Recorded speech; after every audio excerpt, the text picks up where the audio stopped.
ഒരു മിനിറ്റ് കൊണ്ട് 5 ചോദ്യങ്ങൾ പഠിക്കാം.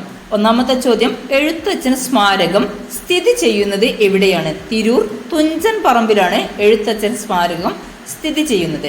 സെക്കൻഡ് വൺ, കേരള സാഹിത്യ അക്കാദമിയുടെ മുഖപത്രം ഏത്? സാഹിത്യലോകം. കേരള സാഹിത്യ അക്കാദമിയുടെ മുഖപത്രമാണ് സാഹിത്യലോകം.